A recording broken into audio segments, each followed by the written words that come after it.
Mercredi, ceux qui étaient ici, kuwa gatatu abari hano nous avons introduit la notion du quatrième temple, twatangiye kuvuga ku bijyanye n'ingoro ya kane, n'est-ce pas? sibyo? Ça s'appelle le temple du millénium. Yitwa ingoro y'ikinyagihumbi. Aujourd'hui, Uyu munsi Israël s'attend à reconstruire son troisième temple.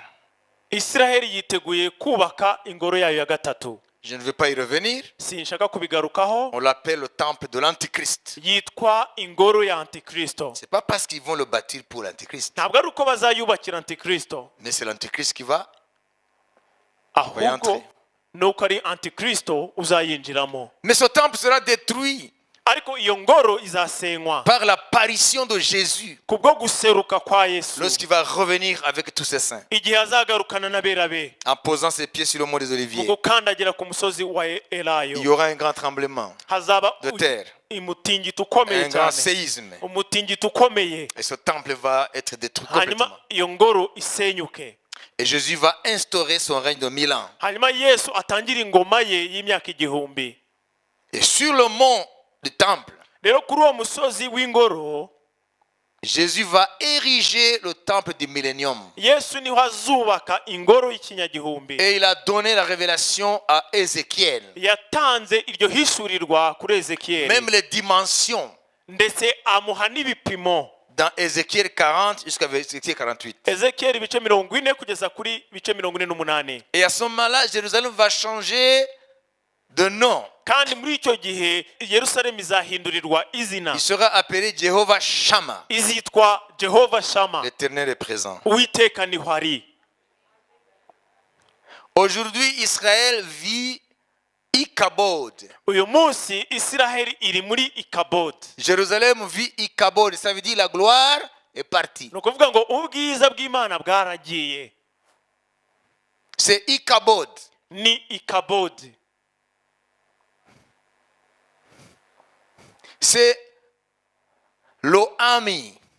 Ni Lo-Ami. Ça veut dire Dieu n'est plus là. Ni ukuvuga ngo Imana ntikihari. Ils ne sont plus son peuple. Ntabwo bakiri ubwoko bw'Imana. Mais il y a la promesse Ariko hari isezerano que Dieu reviendra à Jérusalem. ko Imana izagaruka i Yerusalemu Et sa gloire va revenir. n'ubwiza bwayo bukagaruka. Et pendant le millénium, Rero muri iyo myaka 1000 c'est ce que nous allons voir dans quelques instants. nibyo tugiye kubona mu mwanya mutoya Pour terminer, kugira dusoze. il y a des conséquences Hari ingaruka de la présence de Jésus à Jérusalem. zo kuza kwa Yesu i Yerusalemu. Jésus sur son trône à Jérusalem. Yesu ku ngoma ye i Yerusalemu, Souvenez-vous, mwibuke Dieu a donné Imana yahaye à David Dawidi une promesse isezerano qu'il fera asseoir son fils sur son trône ko éternellement. urubyaro rwe hazasohokamo umuntu wicara ku ntebe y'ubwami iteka ryose. Jésus est appelé fils de David. Yesu yitwa umwana wa Dawidi. Comprenez? Murabyumva? Même s'il est le Seigneur de David. Nubwo ari umwami wa Dawidi. Alors Dieu dit, Rero Imana ikavuga ngo par Jésus, biciye muri Yesu Dieu va perpétuer le trône de David. Imana izakomeza ingoma ya Dawidi biciye muri Alors Yesu. où est-ce que David a régné? Ese Dawidi yatwaye hehe? Au ciel? Mu ijuru? À Katanga? Katanga? Il a régné à Jérusalem. Yatwaye i Yerusalemu. Ça veut dire que Jésus va revenir Nukuvuga ngo Yesu azagaruka pour relever le trône de David. kugira ngo abyure ingoma ya Dawidi. Ça veut dire Jésus va. Celui qui te dira que Jésus ne va pas régner ici, il faut lui répondre. Nukuvuga ngo umuntu uvuga ko Yesu atazatwara hano ku isi ukwiye kumusubiza. Tu diras la promesse que Dieu a donnée à David. Nukuvuga ngo isezerano Imana yahaye Dawidi C'est sa postérité sur son trône. ni urubyaro rwe ku ngoma. Oh, le trône de Salomon est parti pour toujours. Kandi ingoma ya Salomo yavanyweho iteka ryose. C'est Jésus qui va revenir Ni Yesu uzagaruka afin de relever le trône de David. kugira ngo ahagurutse ingoma ya Dawidi. Le règne de Jésus, Gutegeka gutwara kwa Yesu c'est la continuité du trône de David. ni ugukomeza kw'ingoma ya Dawidi. La théocratie.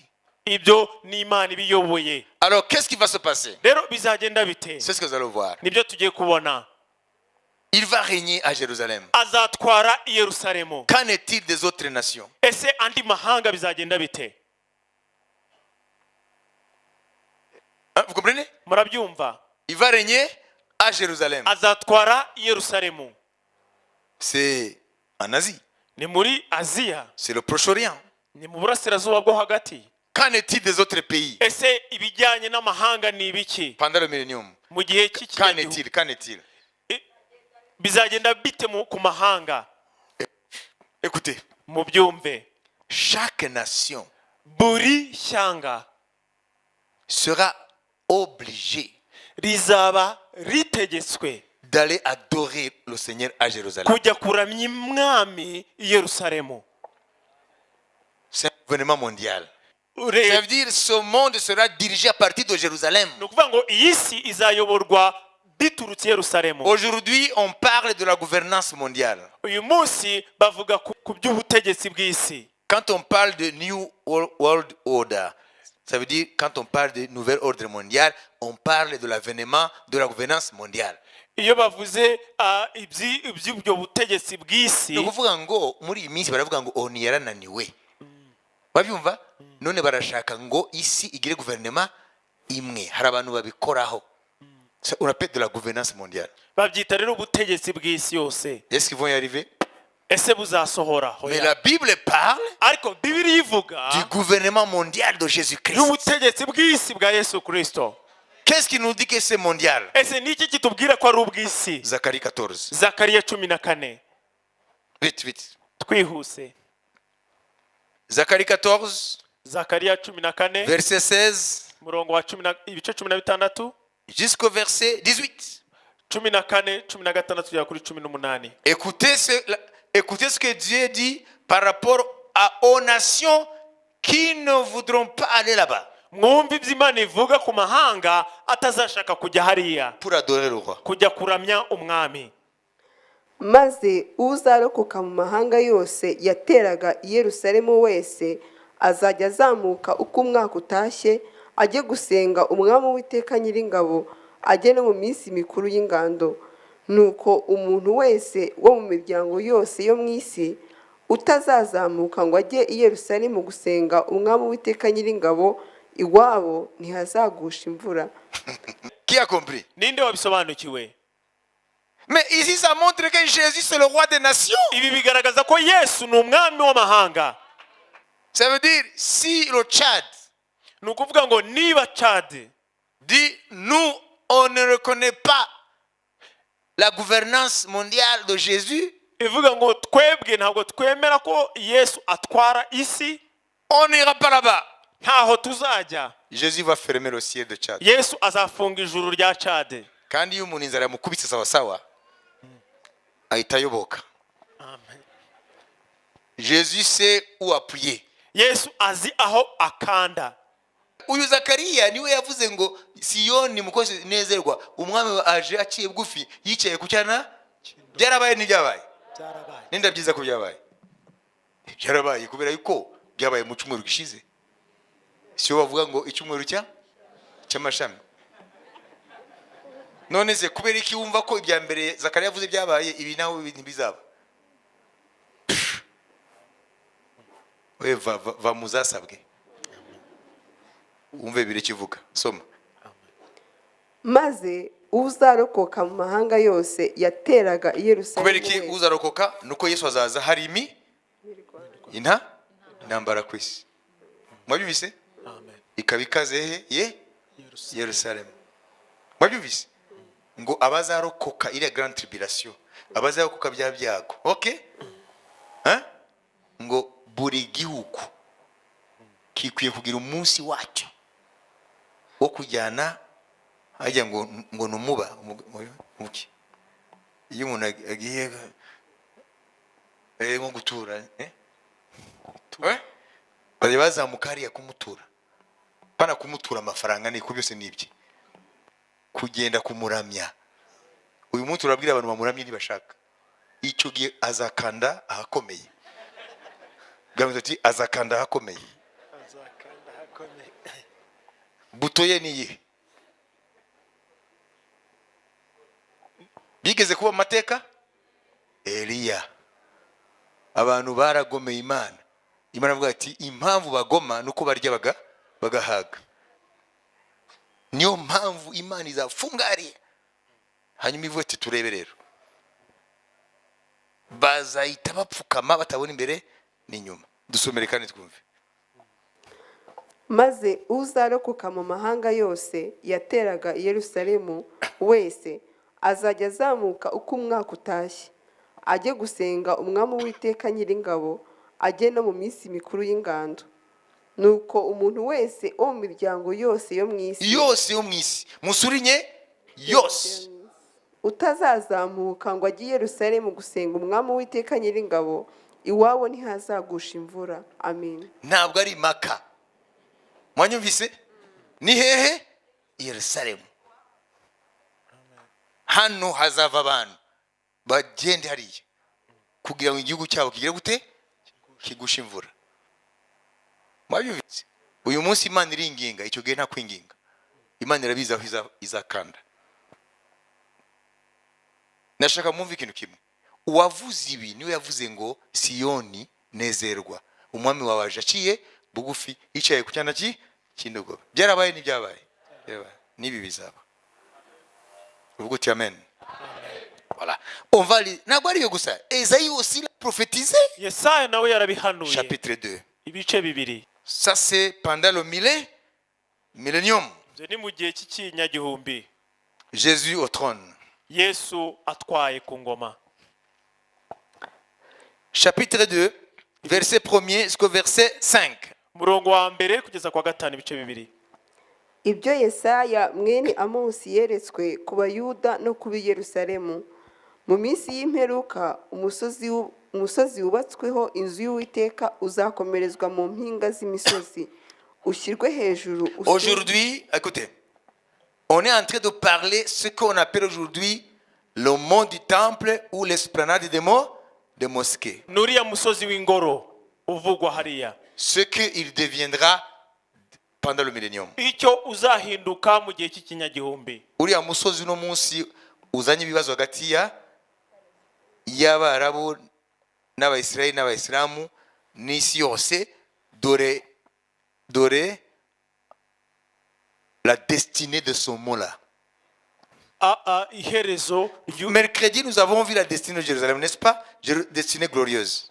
Kuwa gatatu twabonye iherezo ry'ubwiza rya Yerusalemu. Et là, c'est la destinée du mont du temple. Rero ni iherezo ry'umusozi w'ingoro. Lisons. Reka dusome. Mu minsi y'imperuka, umusozi wubatsweho inzu y'Uwiteka uzakomerezwa mu mpinga z'imisozi, ushyirwe hejuru, usumbe iyindi, kandi amahanga yose azawushikira. Amahanga menshi azahaguruka avuga ati nimuze tuzamuke tujye ku musozi w'Uwiteka, ku nzu y'Imana ya Yakobo, kugira ngo ituyobore inzira zayo tuzigenderemo, kuko i Siyoni ariho hazava amategeko. Voilà. Itegeko rizava, ça veut dire quoi? Bishatse kuvuga iki? La loi sortira de Sion. Itegeko rizasohoka i Siyoni. Vous voyez, la loi, murabona itegeko, c'est le symbole de l'autorité.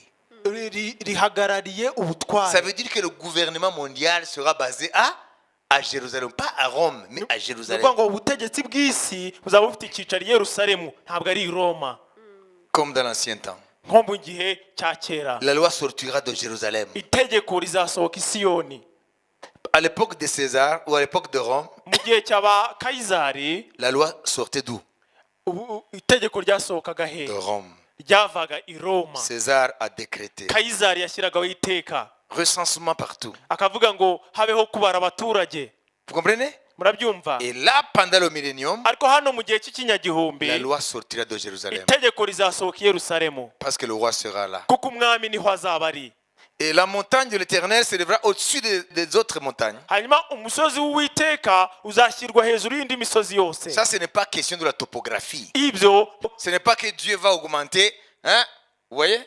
l'altitude de la montagne. ntabwo imana izongera uburebure bw'uwo musozi, C'est spirituel. ni mu buryo bw'umwuka. Ça veut dire que là, à Jérusalem, ni ukuvuga ngo hariya nyine i Yerusalemu Dieu va transformer imana izazana le monde du temple izahindura umusozi w'ingoro un centre spirituel mondial.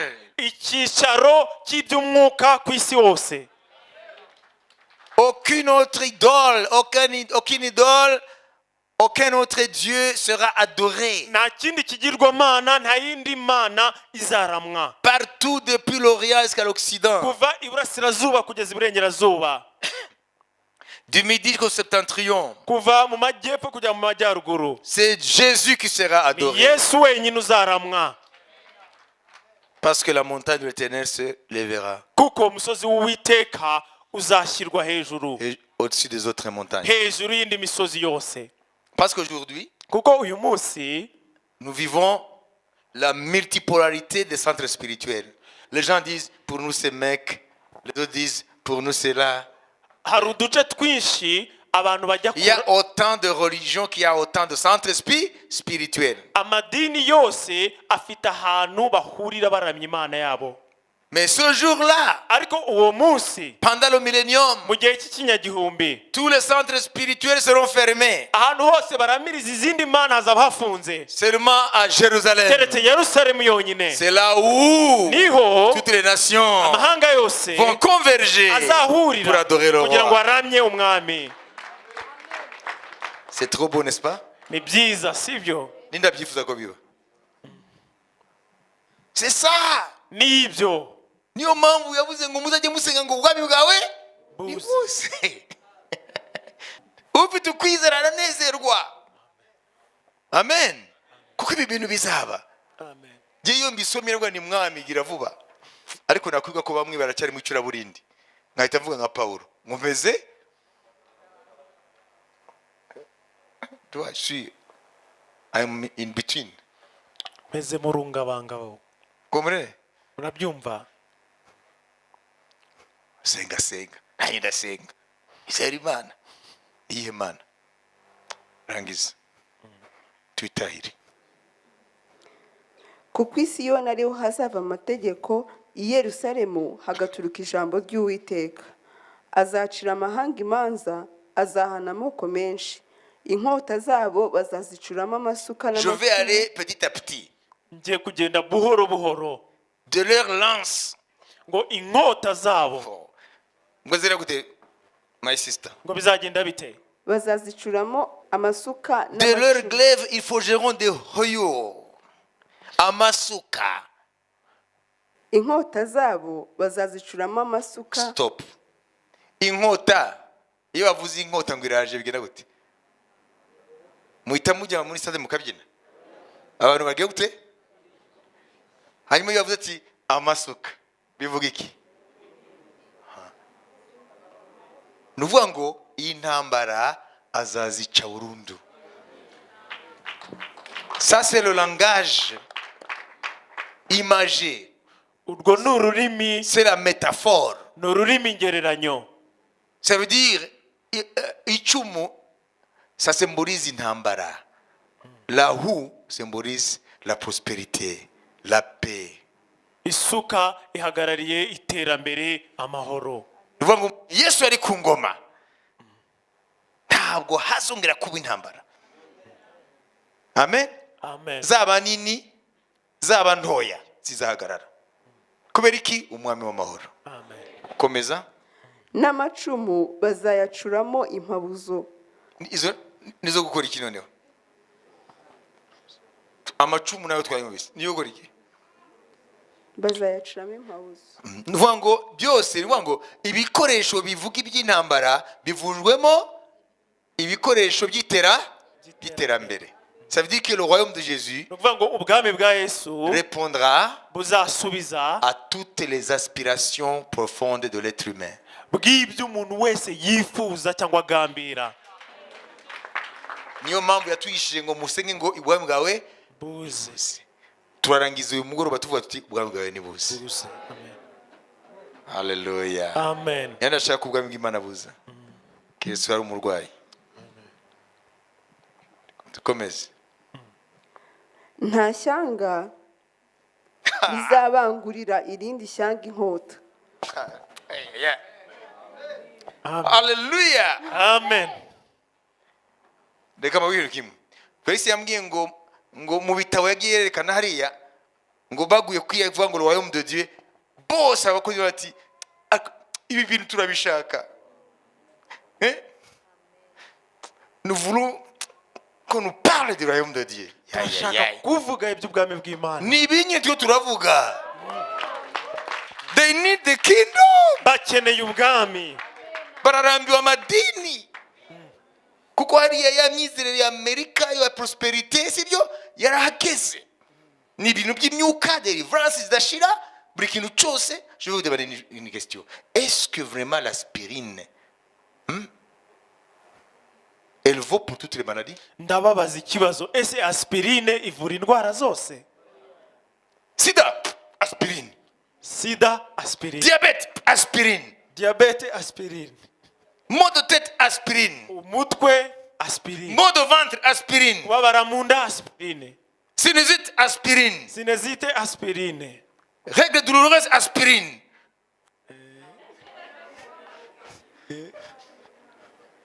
Crise de nerfs, aspirine. Imitsi, aspirine.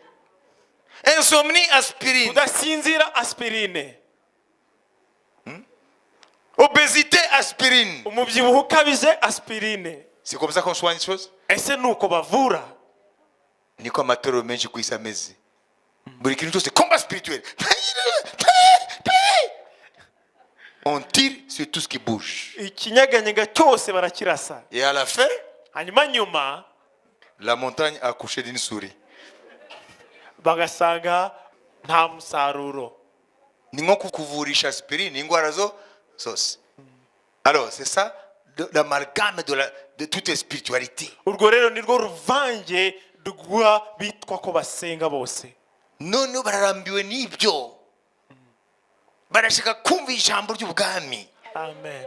They need the kingdom. Bakeneye ubwami. Hallelujah. Hallelujah. Ati nous voulons ça. Ibyo turabikeneye. Vivement ça. Turabikeneye cyane. Royaume. Ubwami. You need the kingdom. Ukeneye ubwami. Kingdom. Ubwami. Kingdom. Ubwami. Hallelujah. Hallelujah. Kingdom. Ubwami. The kingdom is related to the presence of the king. Ubwami bujyanye no kubaho k'umwami. You need the king. Ukeneye umwami. Then the kingdom. N'ubwami bugakurikira. Demonstration. Ibigaragaza. Hallelujah. Hallelujah. Naho ibintu by'idini nta munezero nta biki birarambiranye. Amen. Ntibizamuka ntibimanuka. Vuga uti ntibizamuka ntibimanuka. Ntibizamuka ntibimanuka. Ejo muzabivamo erega. Iyo ibintu bitamuvinga barabivamo. Abantu ntabwo bashaka kuguma mu bintu bitamuvinga. Muvuge muti Bayali ntajya muvinga. Mubwire Dagon ntajya muvinga. Ryagombe ntajya muvinga. Niyo mpamvu birarambirana. Ariko Imana. Au commencement était la parole. Mbere na mbere hariho jambo. Et la parole était Dieu. Jambo yari Imana. Et la parole était avec Dieu. Jambo yari kumwe n'Imana. En grec, mu kigereki, en disant que la parole était avec Dieu, yavuze ko ijambo ryari kumwe n'Imana. ça veut dire que la parole Nukuvuga ngo ijambo était en dynamique. ryari mu gukora. Sortie de Dieu. Ryavaga ku Mana. Sortie de Dieu. Ryavaga ku Mana. Et elle était en dynamique. Noneho rigakora imirimo. Vers un but. Kubw'intego runaka.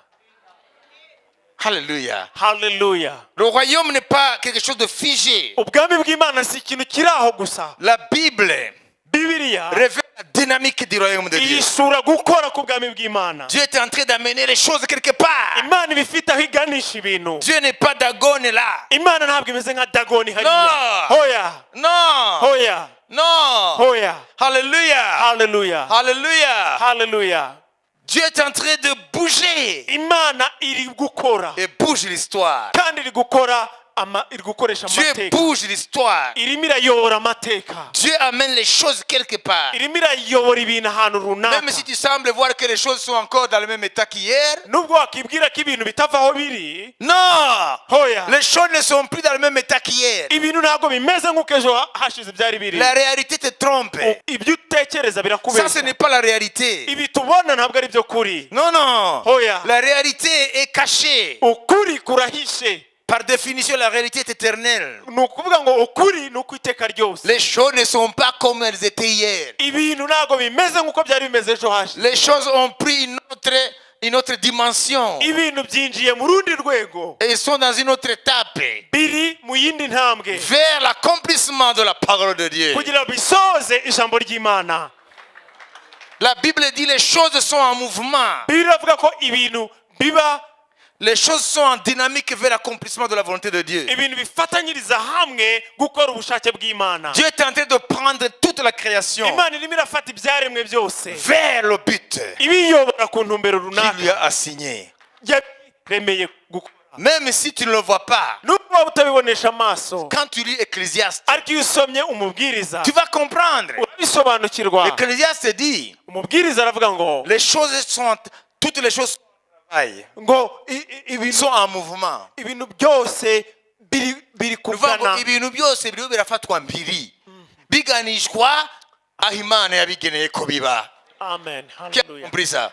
amen ninde wabisobanukiwe Nimba mutafite kwizera nk'uko muzananirwa. Kubera ko l'oreillère, écoutez-moi, je vais terminer. munyumve ngiye gusoza L'oreillère, ça veut dire ce que nous voyons ici. ni ukuvuga ngo ibyo turebesha amaso Hein? Ce que l'on voit visiblement. ibyo tubonesha amaso Ça s'appelle l'oreillère.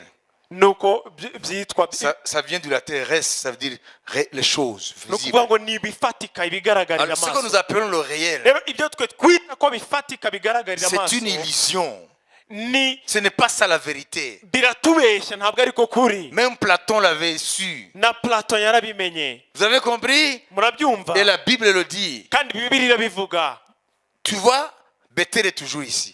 beteri iracyari ahangaha mureba Ta maison est toujours là-bas. inzu yawe iracyari hariya Et demain, quand tu reviens, Bethel est toujours là. kandi nugaruka beteri iracyari hano Ça, c'est ce qu'on nous dit être l'oreillère. ibyo nibyo twita ko turebesha amaso Mais la Bible nous rappelle que ce n'est pas l'oreillère. ariko bibiri itwibutsa ko ntabwo ari byo kuri L'oreillère est cachée. ukuri kurahishwe Et ce oreillère caché kandi uko kuri guhishwe nous dit ceci, kuratubwira ngo les choses ne demeurent pas en l'état. ibintu ntabwo biguma uko byari bimeze À chaque instant, buri mwanya les choses bougent ibintu birahindagurika vers l'objectif de Dieu. bijya ku ntumbero imana yabiremeye Qui a compris? ninde wabyumvise Alors ça nous amène à quoi? rero ibyo ngibyo bitujyana kuki Nta mukristo afite impamvu yo kwiheba. Kubera yuko ibyo abona biramushuka. Satani arabizi ko ibibona ntabwo ari byo reyere. Ngo arakwereka ati dore uracyari umushomeri. Dore uracyari ingumba. Dore ibyo ntabwo ari byo kuri. Ahubwo kuri nuko Imana yawe usenga nimba utafite imyizerere ufite kwizera. Imana yawe usenga kuva ejo yabiteje iyi ntambwe ntabwo bikiri kwa kundi yabijganisha ahandi. Haleluya. amen Nico bivuga ngo jambo ya numva c'est ça la traduction en fait. Hein? Donc au commencement mbere yari jambo yari Imana, jambo yari Imana. C'est pas ça. Ça veut dire que au commencement était la parole. mbere na mbere jambo yariho Et la parole était avec Dieu. C'est ce que nous lisons. kandi jambo yari kumwe n'imana niko dusoma Comprenez? sibyo Et la parole était Dieu. kandi jambo yari imana Mais ça veut dire au commencement était la parole. ariko mbere na mbere hariho jambo Et la parole était en dynamique. kandi jambo yari arimo arakora Prenez les choses yafataga ibintu pour les amener quelque part. afite ahandi abijyana Comprenez? murabyumva Comme l'univers, nk'uko isanzure la science admet aujourd'hui siyansi uyu munsi yemera ko que l'univers aura une fin. ko isanzure rifite iherezo Mais il y a quelques décennies, ce n'était pas vrai. La science croyait que l'univers n'aura pas de fin. hashize imyaka siyansi itemera ko isanzure rifite iherezo. Maintenant, la science admet uyu munsi siyansi irabyizera que l'univers a eu un commencement ko isanzure rifite itangiriro et l'univers aura une fin. kandi rizagira iherezo, L'expansion de l'univers kandi ko kwaguka kw'isanzure aura une fin. gufite aho Seulement kuzarangirira. la science a des hypothèses gusa siyansi sur comment l'univers va finir. icyo bashidikanya ko ntabwo ari uko isanzure rifite iherezo, Mais comment l'univers va finir? ahubwo ni uburyo rizagira Mais iherezo. finir, l'univers finira. kurangira ko isanzure rizarangira, Mais la science ne sait pas comment l'univers va ariko finir. isanzure ntirizi uburyo rizarangiramo. Par Big Crunch, Big Fries. ese rizakonja cyane? Donc, voilà les hypothèses. ni ukuvuga ngo bafite uburyo bubiri, Mais la Bible dit, ariko bibiri iravuga ngo Dieu a lancé l'univers. imana Dieu a lancé l'univers. yarekuye isanzure, Et l'univers est en expansion. isanzure ririmo riraguka, Et à un certain moment, ariko igihe runaka Dieu va ramener l'univers isanzure rizongera rigaruke, de là où il est venu. rigaruke hariya ryatangiriye. Et cela, kandi naho nyine scientifiquement, maintenant, c'est ce que les scientifiques prédisent. abasiyantifike bavuga ko rizasoreza. Si vous lisez mon livre là, le dialogue entre science et foi, vous comprendrez ça. nimusoma igitabo cyanjye ikiganiro hagati ya siyanse no kwizera muzabyumva, Mais pour ne pas vous embrouiller, ariko kugira ngo nta bagora, mais comprenez seulement, mwumve ko la parole de Dieu, ijambo ry'imana elle est en train de prendre toutes choses ririmo rirafata buri kintu cyose et les amener rikijyana à leur finitude. icyo imana yakiremeye gukora. Ça veut dire ta situation, ni ukuvuga ngo ibyo urimo uracamo elle n'est plus la même ntabwo ari ibyo nyine, comme hier. ntabwo bikimeze nk'ejo hashize. Non. hoya, Si tu crois en Jésus, niba wizera yesu il est en train de travailler. arimo arakora, Il prend ta situation. arimo arafata ibyo ucamo, Il prend les circonstances de ta vie. arimo arafata ibyo uri gucamo Il les amène akabijyana vers aho ce qui fera sa gloire. icyubahiro cye kizazamuka. Donc la foi chrétienne, rero kwizera kwa gikristo c'est une foi. ni ukwizera, Une foi dans la dynamique de la ni puissance de Dieu. ukwizera mu gukora kw'imbaraga z'imana. Ntabwo twebwe twiheba kuko uyu munsi ibintu ngo ntabwo byagenze. Comprenez? Amen. Si tu es comme ça, tu n'es pas chrétien. niba ari uko bimeze ntabwo uri umukristo. Un chrétien est vrai. umukristo nyakuri Arizera ko ibintu biro biraganishwa ahantu. Okay? Amen. Iyo bavuze ibintu ni ibintu byaremwe natwe turimo. Ariko kubera ko turi abantu limite ku myaka 80 tugapfa, ntabwo tubona ko ibintu biyo biragenda. Niyo mpamvu tuguma tumase kuri nta kazi mfite, kugira ndangiranye, n'urukweto rwashaje, les aubergines n'ont pas poussé. Tu connais les aubergines? Tu les aimes? Aubergines. Genda bishop wakongorere yakubwire bioje cyari. intoryi Oui, ils n'ont pas poussé. intoryi ntizakuze, Qu'est-ce que je vais faire? ese ndabigira nte? C'était ça ma ressource. ibyo nibyo byari umusaruro wanjye. Maintenant les amis m'ont abandonné. inshuti zanjye Ils zarantaye, ne me téléphonent plus. ntago zikimpamagara. Et j'ai même des échos qu'on va me chasser du boulot. nagize amakuru ko banyirukanye ku kazi. Qu'est-ce que je vais faire avec mes petits gosses? ese abana banjye bizagenda bite? Oh, il faut que j'aille me prosterner, faire la lèche à monsieur X et madame Y. nkwiye kujya guhakwa kuri runaka na kanaka. Il faut combiner les deux sexes. nkwiye kujya guhakwa kwa kanaka na kanaka kazi. C'est ça mon frère. Amen. Amen. Mais cette parole, ariko iri jambo elle est en dynamique. ririmo rirakora, Elle prend toutes les choses, riri gufata buri kintu cyose, les amène comme sur le tram. rikiganisha cyangwa rigitwaye nko ku nzira ya gari ya moshi. Niyo mpamvu ujya ubona ibintu bimwe dusengera none mu myaka 5 kari ubona biseruka. Amen. Ni ukuvuga ko byaserutse imyaka 5. Oya. No, kuva kiriya gihe byariho muri dynamique. byarimo birakora. Makofi kwa Bwana, makofi kwa Bwana. amashyi menshi ku mwami, amashyi menshi. Niyo mpamvu usengera ibintu uyu munsi hanyuma ukazabibona nyuma y'imyaka 2. Ntabwo ari uko Imana yibagiwe ikaba yabyibutse nyuma y'imyaka 2. kuva umunsi wasenze la parole était en train de travailler. Elle ijambo était en ryatangiye dynamique. gukora. Amen. Elle était en dynamique. Twatangiye gukora ijambo. Alléluia. Hallelujah. Soulignez son mot, même si tu ne connais pas le français ni l'anglais, parce qu'en anglais c'est dynamique. Uca akarongo kuri iryo jambo. Dynamique. Gukora. Ok? Sibyo? Quand on vous dit, parle-moi de dynamique dans cette situation.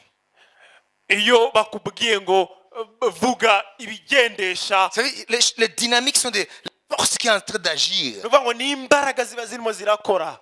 Tomorrow will be brighter. Ejo hazaza hazaba heza. Why? Kubera iki? Because Kuko there is hari a powerful imbaraga dynamic ziri gukora in the kingdom, mu bwami bw'Imana. dans le royaume. Mu bwami bw'Imana. Niyo mpamvu abantu benshi kuko batazi iri jambo yuko ririho riragenda rikora ibyo Imana ishaka, baba abakristu banezerwa iyo intoryi zameze, ariko iyo itameze bagacika intege.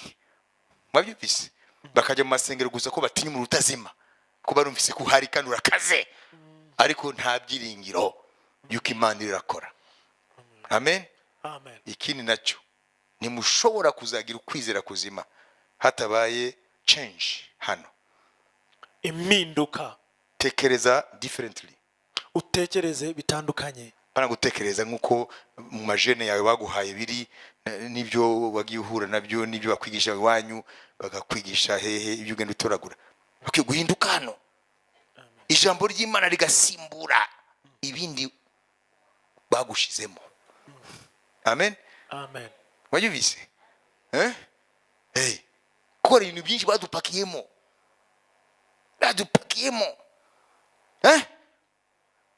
Badupakiyemo nibyo bibuza Imana gukora muri twe. Mba urugero rumwe kenshi njya mbibabwira. Amona guhisha kwa kwanga nawe ukamusha kubizi. Nibani banyumvise? Ibyo niyo bikubuza rero. Kuri niko Imana ivuga. Ariko niko bakubwiye. Bikabyara iki? Uburyarya. N'ubugome. Ukaza mukubita rugondi ihene ejo. Kandi mwana musangiye. Bwiya mugeze unyumva gute? Amen. Agwisha ko ngo agwisha kwa kwanga agwisha kubizi. Hanyuma mugasangira uyu munsi ejo rugondi ihene. Ibyo nibyo abantu bagendera mu mitwe yabo. Ngo barashaka ko Imana ikora. Imana ishobora gukora. Nous sommes ennemis. Soma Bibiliya neza. Paul aravuga ngo vous êtes devenus ennemis de Dieu à cause de vos pensées. Ngo mwahindutse abanzi b'Imana kubera ibitekerezo byanyu. Si le changement ne vient pas ici, Guhinduka ni kudahera hano. le royaume ne peut jamais se démontrer. Ubwami bw'Imana ntibuzaseruka. L'ennemi de la foi c'est ici. Umwanzi wo kwizera ni hano. Kandi ici, Kandi ahangaha ça a été construit depuis longtemps. kubatswe kuva kera. Ugukunda arakaguha ijambo ry'Imana. Amen. Amen. Hallelujah. Amen. Reka rero mbabwiye ikintu kimwe niki. Si Paul dit, Niba Pawulo avuga ngo vous êtes devenus ennemis de Dieu à cause de vos pensées, ngo mwahindutse abanzi b'Imana kubera ibitekerezo byanyu. c'est parce que les pensées, Nuko ibitekerezo ce sont les forteresses ni ibihome dans lesquelles Satan Satani se cache yihishamo et lance ses flèches. akaturasa imyambi. Les flèches contre la parole de Dieu Imyambi irwanya ijambo ry'Imana pour qu'elle n'intègre pas nos pensées. kugira ngo ridaganza mu bitekerezo byacu. Ici, Ahangaha c'est un terrain où se livre la bataille entre l'esprit de Dieu et les démons. ni urubuga rw'umwuka w'Imana n'abadayimoni barwaniramo.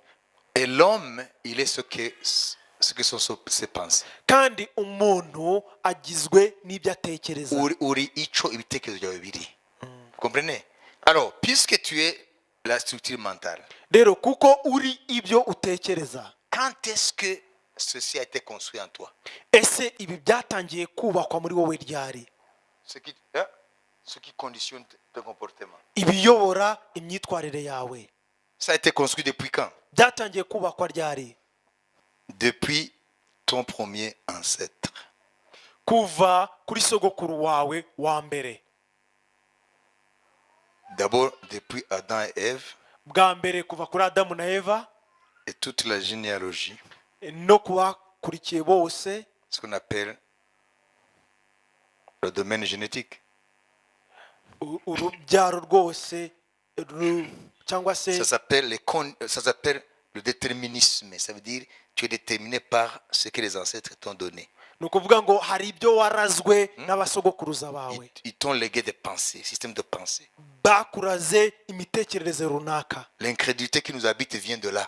kutizera kutubamo ni hariya gukomoka. Tu n'as pas besoin qu'on t'apprenne l'incrédulité. ntabwo ukeneye ko bakwigisha kutizera, Tu nais avec. urakuvukana. Deuxième blocage. icya kabiri, inzitizi ya The kabiri, second hindrance, inzitizi ya kabiri ce sont les conditionnements.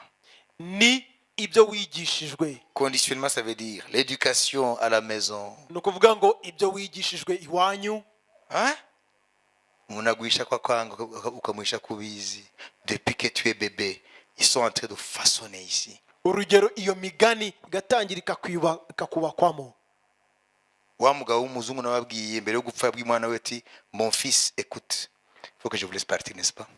Mon fils écoute. uwo musaza yabwiye umuhungu we ngo umuhungu wanjye umva. Dans ce monde, c'est la loi du talion. ni rya tegeko rivuga ngo ijisho ku jisho, iryinyo ku Et ryinyo, puis c'est la loi de la jungle. kandi ni itegeko ry'ishyamba. Dans la jungle, in the jungle, mu ishyamba le plus fort mange le faible. ikiruta ikindi kirya igitoya. Alors mon fils, rero mwana wanjye, je serai fier de toi. nzakunezererwa Ça cyane. veut dire dans le monde des morts. ni ukuvuga ngo mu isi y'abapfuye Je vais te laisser ngiye kukuraga ce qui doit être la philosophie de ta vie. ibizayobora ubuzima bwawe. Vous voyez, même dans l'océan, urugero mu nyanja, les gros poissons mangent les petits. amafi manini arya mato Sans pitié. nta kuyababarira. Alors mon fils, nawe rero muhungu wanjye, fiston, muhungu wanjye, ça c'est le testament. ibyo ni ibintu yamuraze. Sois ce gros poisson. uzaba urwo rufi runini, Mange les petits. rya utundi dufi duto. Je serai fier de toi. nzakunezererwa nubikora gutyo. Et en lui donnant ça, kandi mu kumuha ibyo ngibyo il a forgé une mentalité yubatse imitekerereze runaka de méchanceté, y'ubugome, sans pitié. nta mbabazi. Comprenez? murabyumva? C'est ça qui nous habite. ibyo rero nibyo bitwubatse. Les innés, ce qui est inné et ce qui est acquis. ibyo twarazwe n'ibyo twize Ça conditionne notre vie. nibyo biyobora ubuzima bwacu. Et quand la parole vient, ijambo ry'Imana ryaza pas de place. nta mwanya rifite. Comprenez? Ce murabyumva? n'est pas que la parole n'est pas vraie. ntabwo ari uko ijambo ritari ukuri, Il y a de l'imperméabilité. ariko ntiribasha kwinjira, rifite inzitizi. Il faut que Dieu, par ta prière, casse ces forteresses. Brise birakwiye ces ko forteresses. Imana biciye mu masengesho yawe imenagura ibyo bihome. Vous avez compris? mwabyumvise? Hein? Si tu vois quelqu'un qui est méchant, nubona umuntu w'umugome, il ne faut pas te demander ntabwo ukwiye kwibaza ngo à quelle école il a été. ese yabyigiye muri he shuri. C'est là, ni hariya logé ici. mu bitekerezo bye. Et pour terminer, kandi kugira nsoze, ce n'est pas pour rien que Paul dit, ntabwo ari kubw'ubusa Pawulo avuga ngo nous renversons les hauteurs ngo dukubita hasi ibyishyira hejuru. et les raisonnements. Ni Où habitent les raisonnements? imitekerereze ituye hehe? Montrez-moi. mbwira, nyereka imitekerereze ituye. La Bible dit, Bibiliya ivuga nous ngo renversons les hauteurs. dukubita hasi ibihome. Les hauteurs, ça veut dire ces pensées-là qui se... Hein, vous voyez? ibyishyira Muri hejuru, wowe hari ibintu bihagaze ibitekerezo bihangana n'ubushake bw'Imana. Nous renversons les hauteurs dukubita hasi ibyishyira et hejuru les raisonnements n'ibitekerezo qui s'élèvent byishyirira hejuru contre la connaissance de Dieu. kurwanya Kristo. Nous avons vu que twabonye ko la connaissance est le fondement de la foi. kumenya ni rwo rufatiro rwo kwizera. Non, je vais terminer. ngiye gusoza. Nous renversons les hauteurs Dukubita hasi ibyishyira hejuru et les raisonnements n'ibitekerezo qui s'élèvent contre la connaissance de Dieu. byishyirira hejuru kurwanya Kumenya Imana. kumenya Imana. Bishirwe hejuru kurwanya kumenya Imana. Contre la connaissance de Dieu. Birwanya kumenya Imana. Et c'est la Bible qui amène la connaissance de Dieu. Kandi ni Bibiliya izana kumenya Imana. Alors il continue. Agakomeza. Écoutez-moi. Munyumve. Et nous amenons captives Tugafata mpiri toute pensée. ibitekerezo byose. Nous les amenons captives à l'obéissance de Christ. Tubifata mpiri tukabigomorera Kristo. Vous voyez? Murabibona? L'ennemi est là. Umwanzi ari hano. Faut pas aller le chercher dans quelqu'un d'autre. Ntago mukwiye kumushakira mu wundi muntu. Abantu bagenda no mitima yo banga kanaka ngo niwe wabuza ko nkiranuka ntago aussi longtemps qu'il vit elle vit ntago nzakiranuka. Igihe cyose ariho. Yeshaka gukiranuka akansitaza. Vous comprenez? Murabyumva? Ntabwo ari kanaka. Ibazo biri muri wowe. Nous amenons captives. Dufata mpiri. D'abord nous renversons Dukubita hasi les raisonnements ibitekerezo et toute hauteur n'ibyishyira hejuru byose qui s'élèvent contre la connaissance de Dieu. bishyirira hejuru kurwanya kumenya Imana. Et nous amenons captives Kandi tugafata mpiri toute pensée ibitekerezo byose à l'obéissance de Christ. tukabigomorera Kristo. Umwanzi wawe ntabwo ari kanaka. Umwanzi wawe ari hano. Wanyumvise? Amen. Warabivukanye. Warabyigishijwe iwanyu. Wabigishijwe no mu ishuri aho wize. Inshuti mwagendanye. Hari ibintu bagushizemo. Ubizi utabizi byarubatse muri wowe. Ce qu'on appelle la structure mentale. Ibyo ni bikubuza rero kubona the kingdom. Wanyumvise? Ugasoma Bibiliya ikaba kure kurusha ukwezi, kukwezi asigaye bajyayo. Wanyumvise? Ntabwo kivuga kure mu kwezi. Ubu yararangiye. Kure. Niyo mpamvu ubona abantu ubutumwa buravugwa ntabwo bahinduka. Umujinya urashari wa wundi, ubugome ni bwa wundi. Ibigambo ni bya bindi, gusebanya ni bya bindi, gukizwa pe kubera iki? Les hauteurs sont encore là. Ibihome Birashinyitse. biracyahari. Pic Everest iri hariya. Kilimanjaro yo ni ntoya. Wabise? Za Himalaya warazwe. Za Himalaya bakwigisha iwanyu. Wabise? Iyo byose nutabikubita hasi mu izina rya Yesu. Ubuzima bwawe ntabwo buzahinduka. Uzagumura aho na Bibiliya yawe usazire mu itorero. Wabise? Chacun a un combat à mener. Buri wese afite urugamba rwo kurwana. Pour renverser les hauteurs. Kugira ngo akubite hasi Et les ibihome raisonnements n'ibitekerezo qui s'élèvent contre la connaissance de Dieu. byishyirira hejuru kumenya kurwanya Et Imana. amener toute pensée Hanyuma agafata mpiri captive à ibitekerezo l'obéissance de Christ. akabigomorera Kristo. Et là tu vas voir la gloire. Aho ngaho uzabona ubwiza. Alléluia. Haleluya. Et je termine. Kandi ndasoje. Le millénium Ikinyagihumbi viendra certainement. kizaza nta kabuza. Jésus régnera Yesu azatwara sans faute. nta kabuza. Les saints seront là Abera bazaba hari sans faute. nta kabuza. Sur le mont du temple Ku musozi w'ingoro se trouvera le 4e temple hazaba ingoro ya kane sans faute. nta kabuza. L'enlèvement aura lieu Kuzamurwa kw'itorero kuzaba sans faute. nta kabuza. Jésus régnera Yesu azatwara sans faute. nta kabuza. Les nations qui n'auront pas adoré, Amahanga atazamuramya pas de pluie, nta mvura azabona sans faute. nta kabuza. Tout ce que la Bible dit Ibyo Bibiliya byose yavuze s'accomplira littéralement. bizasohora uko biri. Mais le problème c'est toi. Ikibazo ni wowe. Tu seras où Ese uzaba uri he à cette époque-là? muri icyo gihe? Ndarangije ni ikinyarwanda nshaka kubabwira. Turiho turajyayo ntituvayo. Ninde yabyumvise ibyo? Amen. Turavayo? Prepare yourself. Amos dit prépare-toi à la rencontre de ton Dieu. Ngo witegure guhura n'Imana yawe. Parce que les choses sont en travail. Kuko buri bintu byose biri kugenda. Nibikubeshye ngo urabona ngo umuhanda uracyari hariya ngo feruje cyari hariya ngo ibintu ntaho ubibona bibije. Kada. Biro biraganishwa ahantu. Ntuzajye urebera ku maferuje wanyumvise? Fungura amaso y'imbere. Imana ikweretse ibintu ejo uko byari bibiri siko bikiri. Kuko biro biraganishwa ahantu. Soma igitabo cy'umubwiriza. Biro biraganishwa ahantu. Ntago bikiri kwa kundi. Niyo mpamvu abapagani baribeshye ngo barakomeye uyu munsi bakumva ko bari indeboulonnable mwabyumvise ibintu n'abantu bibiraganishwa hano nturebe gusa ngo ngo feruje cyari hari biragenda iri jambo riri dynamique amen nico bivuga ngo ijambo yari Imana kandi ijambo yavaga mu Mana agenda asohoza iby'Imana ishaka niyo mpamvu yewe ndanezerewe sinezerewe kubera yuko uyu munsi les aubergines intoryi zameze ndanezerewe kuko ijambo riracyari ijambo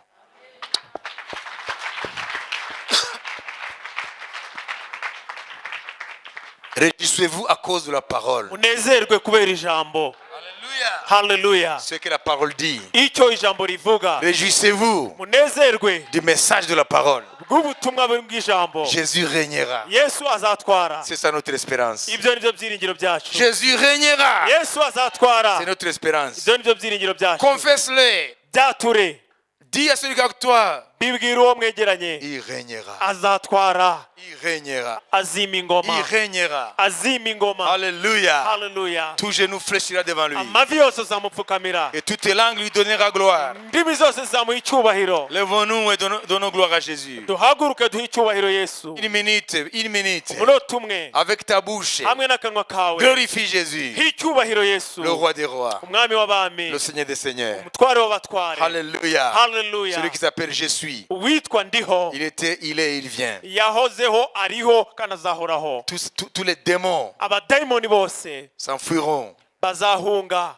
Les ténèbres s'enfuiront. Umwijima uzahunga. Ah, mes frères et sœurs, Bene data, je vous dis comme le prophète Esaïe a dit, mbabwiye nk'uko umuhanuzi Yesaya yavuze en annonçant la première venue de Jésus, igihe yavugaga kuza kwa mbere kwa Yesu, qu'il viendra comme une lumière. yavuze ngo azaza nk'umucyo. Là, Esaïe 9, Yesaya ibice il 9 dit ceci, aravuga ngo les ténèbres ngo umwijima ne régneront pas toujours ntabwo uzatwara iteka sur terre. ku isi.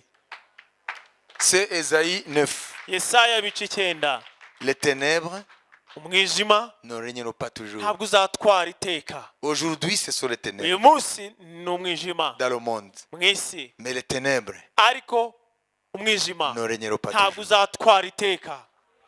Viendra l'aube. Hazaza azaza umuseke Un uzatambika. jour nouveau va se lever. Umunsi mushya uzaza. Alléluia. Hallelujah. Il est l'espérance des peuples. Niwe byiringiro by'amahanga. Réjouis-toi à Nezerwa cause de ce que Jésus va faire. kubera ibyo Yesu azakora. Ne sois pas prisonnier du présent aujourd'hui. Nube imbata y'ibirimo biraba uyu munsi. Non. Hoya Les choses ne vont pas demeurer ibintu en l'état. ntibizaguma uko biri. Les ténèbres ne régneront pas toujours. Pas toujours. Umwijima ntabwo uzatwara iteka Une ryose. seconde, prie par rapport à ça. Isegonda rimwe Que bisengereho. ton règne vienne. Bisengere uvuge ngo ubwami bwawe buze. Car les ténèbres Kuko ne umwijima régneront pas toujours. utazatwara iteka. Jésus Yesu va faire lever un nouveau jour. umuseke uzatambika. Un jour nouveau Azazana umunsi mushya. va se lever sur les nations. Umuseke utambike ku mahanga. Car les ténèbres Kuko umwijima ne régneront pas toujours. ntabwo uzatwara iteka. La lumière poindra Umucyo uzaseruka depuis l'Orient kuva iburasirazuba jusqu'à l'Occident. kugera iburengerazuba, Depuis le midi kuva amajyepfo jusqu'au septentrion. kugeza mu majyaruguru. Les ténèbres ne régneront pas toujours. Umwijima ntabwo uzatwara iteka ryose. Jésus a triomphé des ténèbres. Yesu yanesheje umwijima. Je parle maintenant aux ténèbres de ta vie. Ndikubwira nonaho umwijima w'ubuzima bwawe. Que les ténèbres de ta vie Umwijima w'ubuzima bwawe te quittent maintenant. uhuga nonaha. Les ténèbres Wa mwijima we n'ont plus de place. nta mwanya ufite. Jésus est la lumière Yesu niwe mucyo, de vie. niwe mucyo w'ubugingo. Reçois la lumière de Jésus. Akira umucyo wa Yesu. Que les ténèbres te quittent. Umwijima uhunge. Les ténèbres de désespoir Umwijima wo kubura ibyiringiro te quittent maintenant. uhunge nonaha. Dans le nom de Mu Jésus. izina rya Yesu. Nom de Jésus. Mu izina rya Yesu. Nom de Jésus. Mu izina rya Yesu.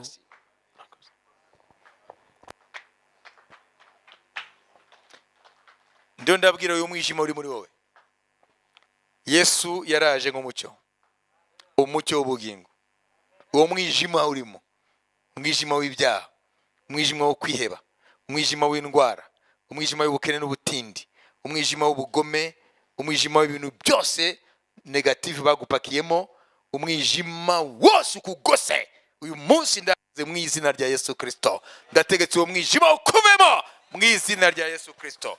Umwijima w'abadayimoni, umwijima w'ibyaha, umwijima wo kwiheba, umwijima w'indwara, umwijima w'imivumo, umwijima wo guterekera, umwijima w'imitongero, umwijima uwo ari wo wose, uwo mwijima ukuvemo mu izina rya Yesu Kristo. Umwijima waraneshejwe, Yesu yaratsinze. Yesu ni umucyo w'isi, aho Yesu ageze umwijima urahunga mu izina rya Yesu Kristo. Irukana umwijima wose waba ukurimo, waba ukuzengurutse. Uri umwana w'umucyo, atura kuri umwana w'umucyo, ntabwo uri umwana w'umwijima. Indwara ni umwijima, ubukene ni umwijima, ubutindi ni umwijima, ibyaha ni umwijima, ukwiheba ni umwijima. Mu izina rya Yesu Kristo atura kuri umwana w'umucyo, ntawe uhuriye n'umwijima. Kristo ahuriye na Beliyali, umwijima uhuriyeho n'umucyo. Ingoro y'Imana ihuriyeho n'ibigirwamana. Yesu ntahuriye na Beliyali, Yesu ntahuriye na Satani, Yesu ntahuriye na Satani. Umucyo ntahuriye n'umwijima, uri umwana w'umucyo mu izina rya Yesu. Umwe wese yatura umucyo kuri mugenzi we mu munota umwe, hanyuma dukotire. Atura umucyo mu mugenzi wawe, umucyo w'ibyishimo, umucyo w'umugisha, umucyo w'ubusabane n'Imana, umucyo w'ubugingo. Umwijima uhunge mu izina rya Yesu Kristo. Haleluya, haleluya. Nimurekure umucyo wa Yesu Kristo mu magambo mwatura, muhamagara umucyo. Haleluya. Umucyo uze wirukane umwijima wose. Ibikubuza kwishima ni umwijima, indwara ni umwijima, ubukene ni umwijima, imivumo yose ni umwijima mu izina rya Yesu Kristo.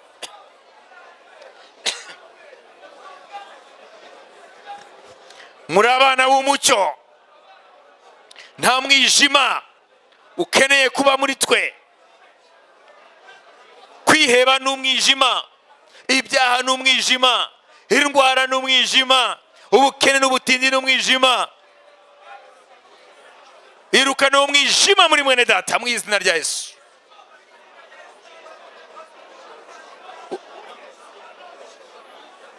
Priez avec autorité, musengane ubutware bwa Yesu Kristo. Jesus name. Umwijima uhunge mu izina rya Yesu. Muri abana b'umucyo, nta mwijima ukwiye kuza mu buzima bwanyu. Satani niwe mwami w'umwijima, Satani niwe mutware w'umwijima. Ubwami bw'Imana ni umucyo, ubwami bw'Imana ni umucyo. Yesu yaravuze ngo ni umucyo w'ubugingo, uza nkurikira wese ntazagendera mu mwijima, ahubwo azahabwa umucyo w'ubugingo. Yesu naje muri wowe, azana umucyo we, yirukana umwijima wose uhereye none. Satani akorera mu mwijima, abure ibyicaro, abura akorera mu izina rya Yesu Kristo. Buri wese avuga ati amen. Amashyi ku mwami Yesu Kristo. Amen, amen. Hallelujah. Zamura amaboko yacu. Uri umwana w'umucyo. Amen. Satani ntahuriye nawe. Umwijima n'umucyo ngo bihuriye. Kristo ahuriye na Beliyali, Beliyali ni za Satani. Sibyo? Rero uyu munsi ugende umenya ngo ntahuriye n'umwijima. Hallelujah.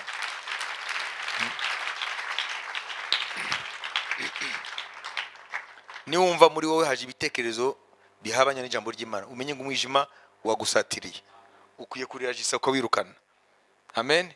Ibiganiro bitajyanye n'ijambo ry'Imana ni umwijima, ibitekerezo bijyanye n'ijambo ry'Imana ni umwijima. Ntuzarindire ngo umwijima ngo urawubona gutya.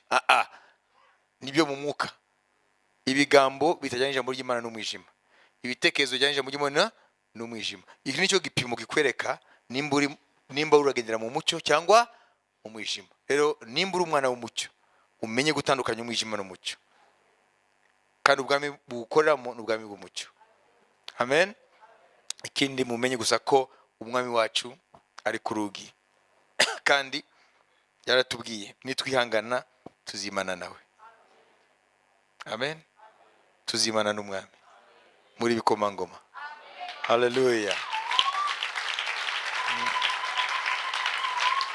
amen. Turi ibikomangoma. Haleluya. Mutangire rero mutekereze nk'ibikomangoma. Ce n'est pas une illusion. Nako vuga ngo kwibeshya niko ijambo Imana rivuga. Haleluya. Ikomangoma ntabwo gitekereza ibintu bya biri cheap. Ntabwo ikomangoma gitekereza ibintu bya wanyumvise. Tekereza ngo kanaka ngo noneho ngo yansize none yaguze ibi. Ibyo ni by'abatindi. Ibikomangoma bitekereza ibintu by'igikomangoma. Mwege muri bikomangoma. Mutekereze nk'ibikomangoma. Haleluya. Kubera ko iyi ngoma twa umunsi ingoma izaza. Kristo azima ingoma. Kandi nawe uzabuhari. Icyo gihe ntabwo uzaba umugaragu. Uzaburi igikomangoma. Uyu munsi mu kwizera uri cyo. Ahubwo icyo gihe rero bizagaragarira ibintu abantu bose n'isi yose yuko uri igikomangoma. Amen. Ikitwishe nuko tutamenya icyo Yesu yaduhinduye. Ariko uyu munsi umenye ngo uri umwana w'umucyo, umwijima nta bubasha ugufiteho. Katubaho umugisha. Haleluya. Ubuntu bw'umwami wacu Yesu Kristo n'urukundo rw'Imana no gusabana n'Umwuka Wera bijyana twese. Amen. Shalom, shalom.